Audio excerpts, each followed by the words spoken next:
Corona व्हायरसचा वाढता प्रादुर्भाव पाहता संपूर्ण देशभरात लॉकडाऊन करण्यात आले। त्याच धर्तीवर काही ठिकाणी सीलही करण्यात आले। कोरोना विषाणूचा संसर्ग पाहता सर्व नागरिकांना घरातच राहून या विषाणूचा संसर्ग टाळण्याचं आवाहन खुद्द पंतप्रधानांनी केलं आहे। समाजासाठी झटणाऱ्या पोलीस यंत्रणेला, आरोग्य यंत्रणेला व सफाई कर्मचाऱ्यांप्रती आभाराची भावना व्यक्त करत स्थानिक पत्रकार व सामाजिक कार्यकर्त्यांतर्फे येथील प्राथमिक आरोग्य केंद्र, पोलीस चौकी, ग्रामपंचायत कार्यालय येथे जाऊन गुलाबाचे पुष्प देऊन आरोग्य व स्वच्छता कर्मचाऱ्यांचा सत्कार करण्यात आला। नाही, जे आमचं काम आहे ते आम्ही नेहमी करतो आणि आरोग्य सेवी म्हणून 24/7 आम्ही इथं उभं आहोत। आमचे कर्मचारी पण आहे, सगळे आहे आणि आमचा सध्या देशाला आमची गरज आहे म्हणून आम्ही आमचं काम करायला इथं आहे। ही जे कोरोनाची जे एक प्रादुर्भावाची जे सदृश्य स्थिती बनलेली आहे, तर या स्थितीमध्ये आपल्या इथे प्रवासी अशी हिस्ट्री किती लोकांची आहे?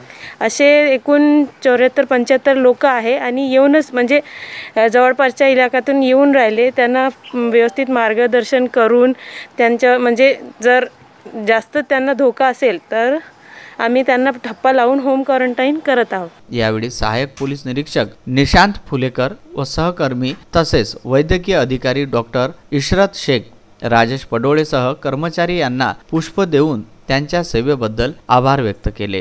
काय आहे की पोलीस नेहमी 24 तास ड्युटीवर आहे। सध्याची परिस्थिती आहे की म्हणजे क्रिटिकल परिस्थिती झालेली आहे कोरोना व्हायरसच्यामुळे आणि लोकांचं एक असं आहे की पोलिसांशिवाय दुसरे कामं त्यांना सुचत नाही की सगळ्या गोष्टी पोलीस त्यांना हवं आहे। आणि म्हणजे आता कसं आहे वीकली ऑफ आहे, पण मला माझे कर्तव्य मला माहीत आहेत की अशा परिस्थितीमध्ये जर मी असलो तर कुठलीही सिच्युएशन हँडल होऊ शकते। तर पोलीस कसं आहे, आता आमच्याकडे 15 गाव आहेत, किमान 30,000 लोकसंख्येचे गाव असतील आणि 4 म्हणजे नेमकं 6 पोलीस, त्याच्यामध्ये 4 पोलीस नेहमी हजर असतात। आणि मोठं म्हटलं म्हणजे हा महामार्ग लागलेला आहे, काही ट्रॉमा होऊ शकतात। नदी आपल्या जवळच एक कन्हान नदी आहे, तिथून काही वाळूचे प्रकार वगैरे असले काही निदर्शनास येऊन राहिले या संचारबंदीमध्ये? नाही, संचारबंदीमध्ये सध्या तरी वाळूचे कुठलेही ट्रक वगैरे येत नाही आहेत, म्हणजे कुठलीही काय त्यांच्यामध्ये ट्रान्सपोर्टिंग सुरू नाही। फक्त असं की कुठल्या तरी हायवेवर आहे, त्याच्यामुळे अपघाताचे प्रमाण सध्या कमी झाले आहे, लोकांचं आता आवागमन पण कमी झालेलं आहे। आपण प्रसारमाध्यमाच्या माध्यमातून काय संदेश देऊ? संदेश असा आहे की लोकांना कमीत कमी ह्या म्हणजे कोरोना व्हायरसमध्ये त्यांचा पण म्हणजे ह्या सोशल डिस्टन्सिंगमध्ये त्यांचा पण सहभाग आम्हाला आवश्यक आहे की पोलीस प्रत्येक वेळी त्यांना मिळणार नाही, पण पोहोचणार नाही।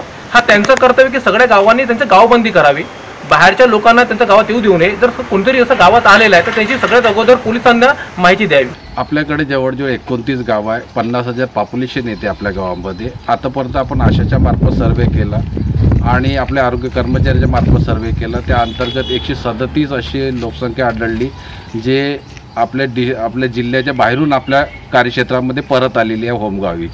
तर त्यामध्ये 76 लाभार्थी अशी आहे का जे आपल्या राज्याच्या बाहेरचे आहे, बाकीचे आपल्या इथं आहे। तर त्यांना आपण इथे बोलावलं, त्यांचे समुपदेशन केलं आणि त्यांची जे काही सिम्पटम्सनुसार चाचणी होती ती बघितली आणि त्यामध्ये आपल्याला जे काही संशयित वाटले त्यांना आपण सांगितलं आहे की 14 दिवस तरी तुम्ही सेपरेटायझेशन स्वतःला करून घ्या, होम क्वारंटाईन करणं गरजेचं आहे। आपण आपल्या कार्यक्षेत्रामध्ये येणाऱ्या संपूर्ण ग्रामपंचायतीच्या ग्रामसचिवांना सूचना दिलेल्या आहे की किंवा फवारणी, कीटनाशक फवारणी वगैरे करायची? हो, संपूर्ण गावामध्ये आपल्या इथं 29 गावांमध्ये फवारणी सुरू आहे आणि कीटनाशक फवारणी सुरू आहे संपूर्ण गावामध्ये। सत्कार केलेल्या कर्मचाऱ्यांनी आनंद व्यक्त करत पत्रकार व सामाजिक कार्यकर्त्यांचे आभार व्यक्त केले।